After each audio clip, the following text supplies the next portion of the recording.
Morning students. देखिए आज हम MSc final zoology MSc final zoology के अंदर जो अपने बायोलॉजी ऑफ कोर्डेटा जो फर्स्ट पेपर है, उस फर्स्ट पेपर में लास्ट की जो यूनिट है 8वीं 9वीं और 10वीं वो पहले स्टार्ट करेंगे। उसके अंदर एक यूनिट में दे रखा है कि development and physiology and type of placenta, यानी प्लेसेंटा का डेवलपमेंट, प्लेसेंटा का उसकी कार्य की, ठीक है, और उसकी प्रकार। तो आज सबसे पहले हम प्लेसेंटा क्या होती है, कैसे इसका डेवलपमेंट होता है मदर की यूट्रस के अंदर, उन सब चीजों के बारे में हम स्टडी करेंगे। ठीक है, देखिए सबसे पहले अगर हम प्लेसेंटा की बात करते हैं तो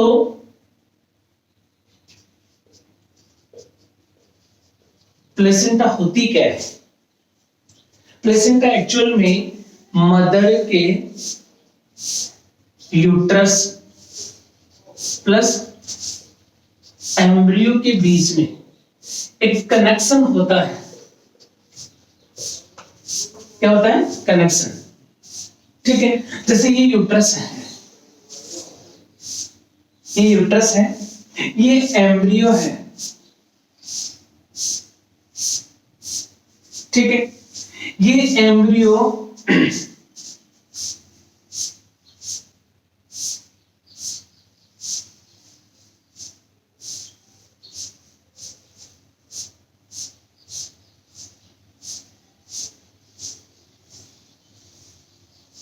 ये यूट्रस है,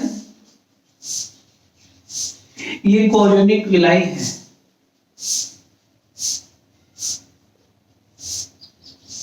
ये एम्ब्रियो है। कोरियोनिक विलाई एम्ब्रियो के ही पार्ट होते हैं। ठीक है, इस यूट्रस की दीवार के अंदर जो एंडोमेट्रियम लेयर होती है, इसे क्या बोलते हैं? एंडोमेट्रियम।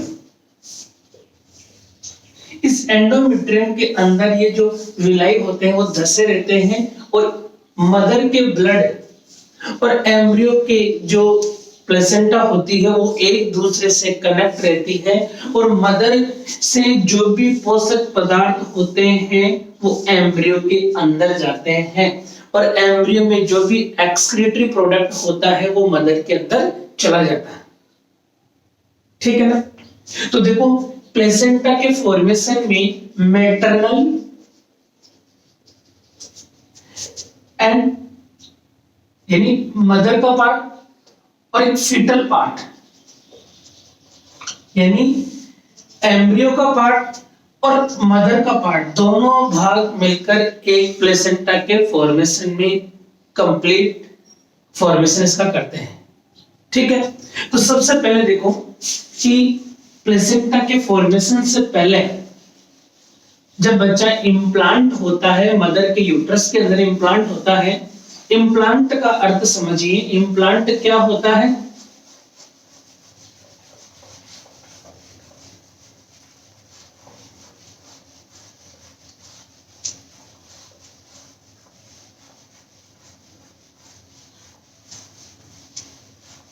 देखिए इम्प्लांटेशन,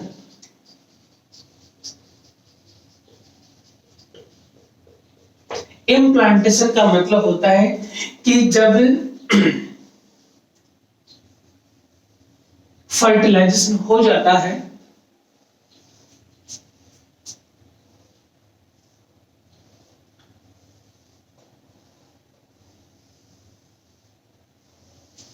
ये ओवरी है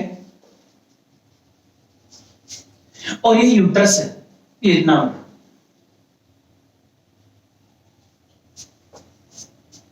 यूट्रस का वह पार्ट जो प्लेसेंटा के फॉर्मेशन में भाग लेता है उसे बोलते हैं एंडोमेट्रियम। यहां से ओवम यहां पर जाते हैं, यहां से स्पर्म इधर आते हैं और इस जगह पर क्या होता है, फर्टिलाइजेशन होता है। फर्टिलाइजेशन के बाद में 2n जाइगोट का फॉर्मेशन होता है, उसमें क्लीवेज स्टार्ट हो जाता है। क्या हो जाता है, क्लीवेज स्टार्ट हो जाता है। क्लीवेज स्टार्ट होने के बाद में उसमें एक स्टेज आती है जिसे हम बोलते हैं ब्लास्टोसिस्ट स्टेज। क्या बोलते हैं, ब्लास्टोसिस्ट स्टेज, पोस्ट कोरक।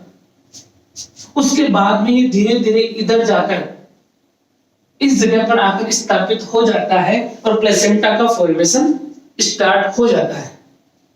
तो इसके यहां पर इम्प्लांट होने से पहले, यानी इसको यहां पर पहुंचने से पहले, इस यूट्रस में, ये जो यूट्रस है, इस यूट्रस में कुछ बदलाव होते हैं और उन बदलावों को प्री प्लानिंग बोलते हैं। यानी ये यूट्रस अपने आप को इम्प्लांटेशन के लिए तैयार करता है।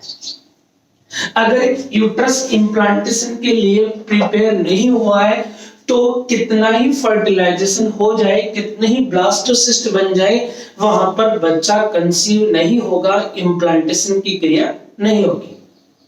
तो सबसे पहले बात है कि इम्प्लांटेशन से पहले यूट्रस एक प्रिपरेशन करता है।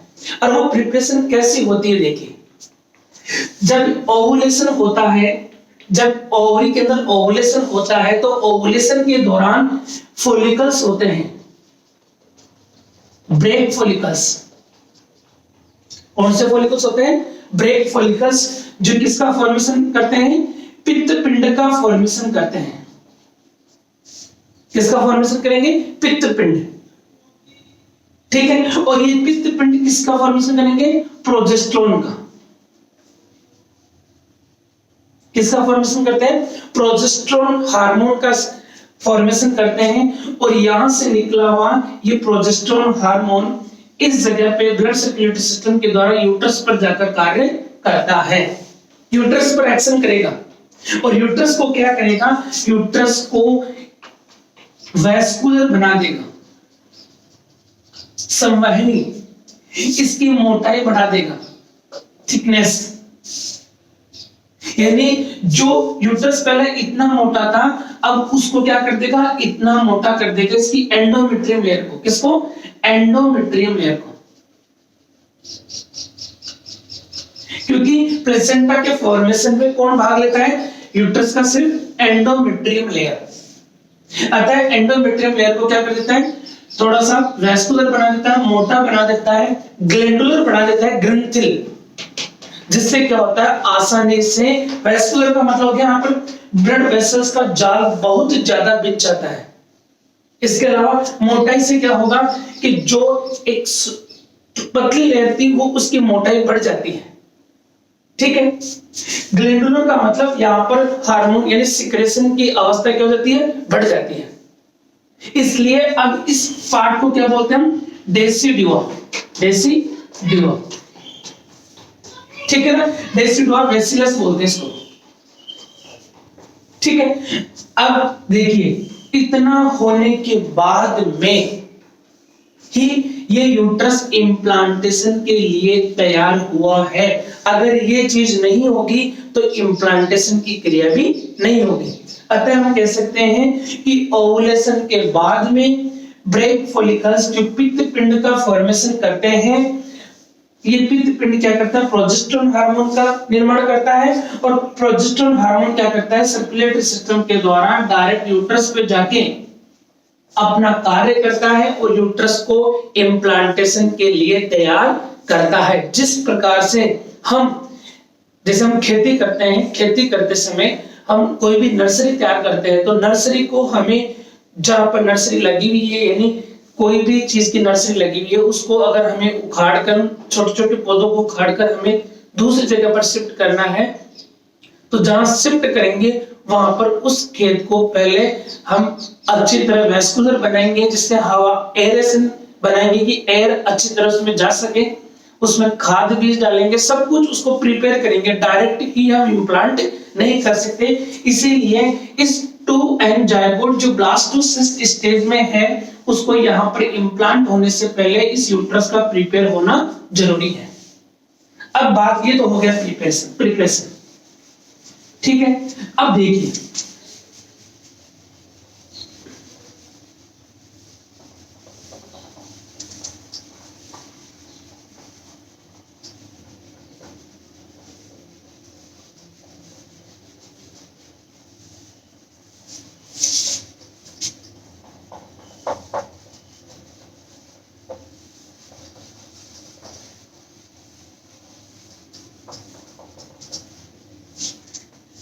देखिए जो एम्ब्रियो होता है 2n जायगोट है, इसमें क्लीवेज होगा, एक ब्लास्टोसिस्ट स्टेज का फॉर्मेशन होगा। किसका फॉर्मेशन होगा? ब्लास्टोसिस्ट स्टेज का। इसके बाहर की तरफ जोना पेलिसुडा पाई जाती है, एक पारदर्शी आवरण पाया जाता है जिसे क्या बोलते हैं? जोना पेलिसुडा, ठीक है। ये ब्लास्टोसिस्ट स्टेज है। कौन सी स्टेज है? ब्लास्टोसिस्ट स्टेज, ठीक है। अब इस ब्लास्टोसिस्ट स्टेज में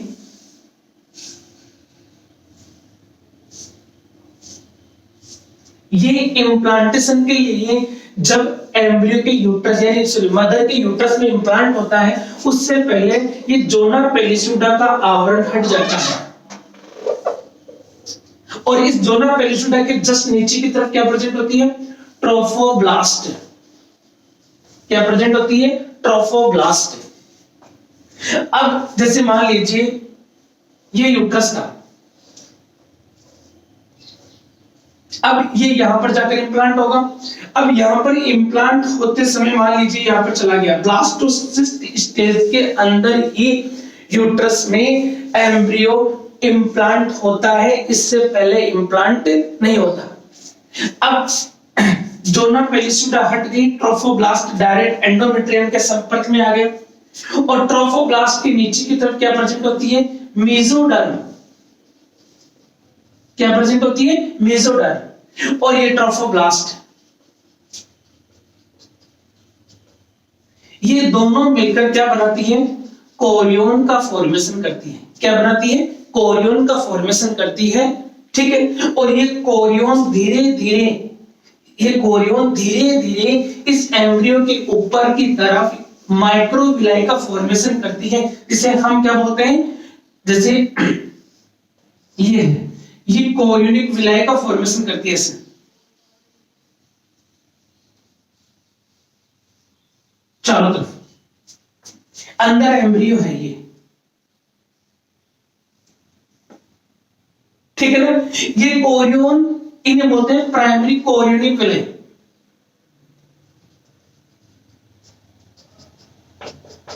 प्राइमरी ये कन्वर्ट होगी सेकेंडरी में, कन्वर्ट होगी और सेकेंडरी किस में हो जाएगी? टर्सरी में। और जब टर्सरी में कन्वर्ट हो जाती है तो ये धीरे धीरे एक तरफ स्थापित हो जाती है।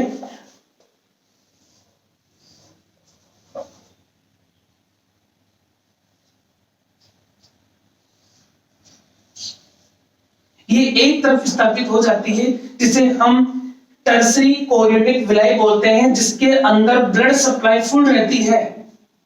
इसमें ब्लड वेसल्स का जाल बन जाता है अच्छी तरह। किसका जाल बन जाता है? ब्लड वेसल्स का जाल बन जाता है।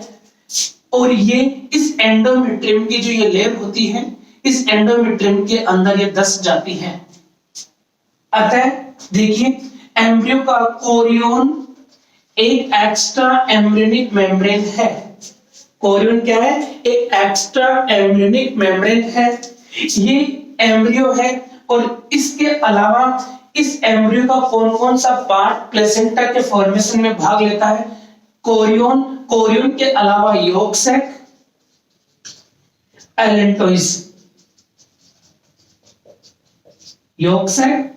एलेंटोइस, ठीक है।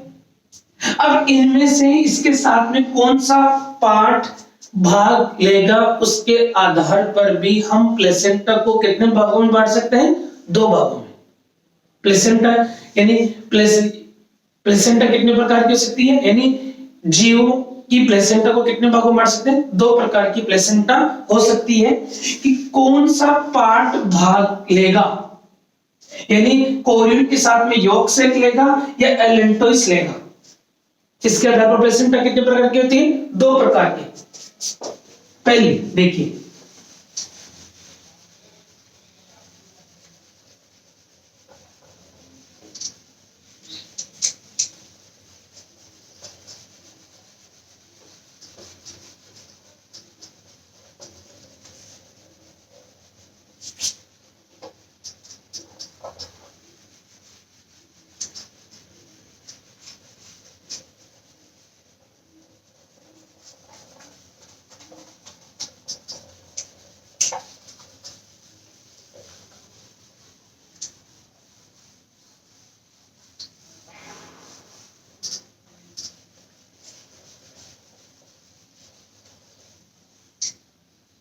एक होती यॉर्क सेक प्लेसेंटा। इसका मतलब क्या है कि प्लेसेंटा के फॉर्मेशन में कौन कौन सी एक्स्ट्रा एम्ब्रियोनिक मेम्ब्रेन भाग लेती है, यानी कोरियन प्लस यॉर्क सैक, दोनों के दोनों एक्स्ट्रा मेम्ब्रेन है। डायग्राम कैसा होगा इसका देखिए,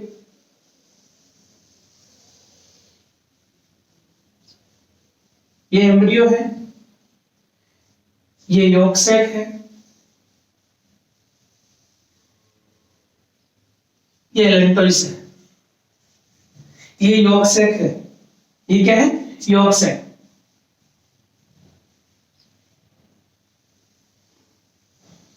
और ये कोरियोनिक माइक्रोविलाई है। ये क्या है, कोरियोनिक माइक्रोविलाई। अब इन कोरियोनिक माइक्रोविलाई में जो ब्लड सप्लाई होती है, जो ब्लड वेसल्स होती हैं, वो अगर उसमें यॉर्क से भाग ले रहा है, जैसे इनसे जा रही है, इससे, जिसे विटेलाइन ब्लड वेसल्स बोलते हैं, क्या बोलते हैं, vitelline blood vessels.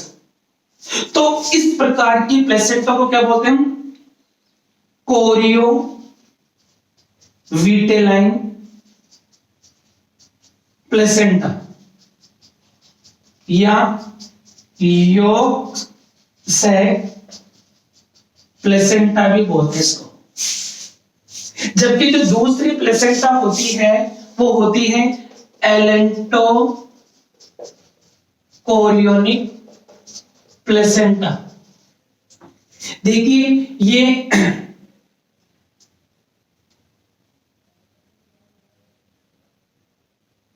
Amniotic cavity है,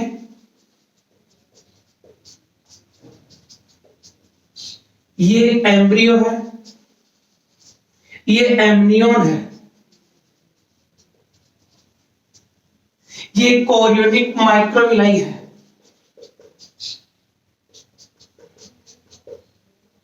ठीक है, अब बात आती है कि दूसरी एलेंटो कोरियोनिक प्लेसेंटा।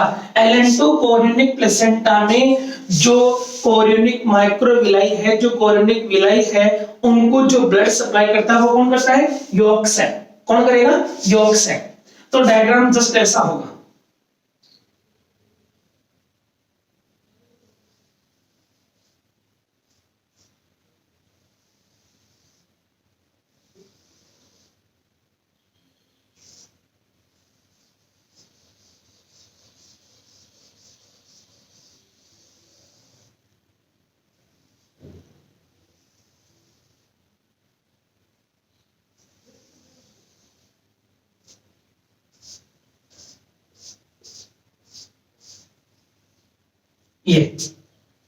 ये एलेंटोइस है, ये क्या है, एलेंटोइस है। ये यॉर्क सैक है, ये एम्ब्रियो है, ये कोरियोनिक विलाई है। ठीक है, ये एमनियोटिक कैविटी है,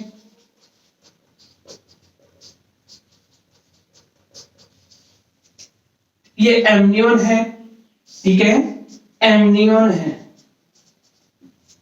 अब देखिए जो वास्तविक प्लेसेंटा होती है वो होती है एलेंटोकोरियोनिक, जो मैमल्स में पाई जाती है। किसमें पाई जाती है? मैमल्स में। जबकि ये यॉर्क सेल प्लेसेंटा होती है वो होती है यूथी यानी मार्सुपियल्स में, जैसे कंगारू के अंदर।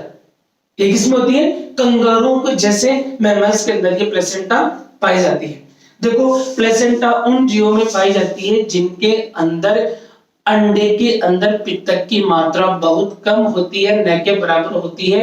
उनके अंदर एम्ब्रियो का डेवलपमेंट मां के गर्भ के द्वारा कनेक्शन स्थापित करके एक संरचना होती है जिसे हम प्लेसेंटा कहते हैं। प्लेसेंटा के द्वारा कनेक्शन स्थापित करके फिर ही उसका डेवलपमेंट होता है, वरना उसका डेवलपमेंट नहीं होगा। जबकि जो विविपेर यानी जो अंडे ओविपेरस होते हैं, जो अंडे देते हैं, उनके अंदर बच्चे का डेवलपमेंट अंडे के अंदर ही होता है। उसमें यॉर्क होता है, उसमें 4 एक्स्ट्रा एम्ब्रियोनिक मेम्ब्रेन होती है जो बच्चे के डेवलपमेंट में सहायता प्रदान करती है, एमनियोन, कोरियोन, एलेंटोस और यॉर्क सेल। जबकि जिन अंडों के अंदर पित्तक की मात्रा बहुत कम होती है वो विविपेरस होते हैं, अर्थात उनमें बच्चे के डेवलपमेंट के लिए प्लेसेंटा नामक संरचना विकसित होती है जिससे वो बच्चा आसानी से ग्रोथ कर सके। उस प्लेसेंटा बच्चे को मां के गर्भ के साथ में जोड़ती है, अर्थात मां का और बच्चे का कनेक्शन स्थापित होता है। प्लेसेंटा के निर्माण में 2 पार्ट भाग लेते हैं, एक मैटरनल पार्ट होता है और एक यूट्रिनल पार्ट होता है। जिसे यूट्रिनल या मैटरनल पार्ट बोल सकते हैं। एक होता है फिटल पार्ट। तीनों के 3-3 यानी दोनों के 3-3 पार्ट यानी टिश्यू या लेयर भाग लेती है। इस प्रकार से 6 भाग मिलकर प्लेसेंटा के फॉर्मेशन में भाग लेते हैं। ठीक है, अब हम नेक्स्ट क्लास में जो पढ़ेंगे, हम पढ़ेंगे प्लेसेंटा के प्रकार। ये हो गया डेवलपमेंट। ठीक है, जय हिंद।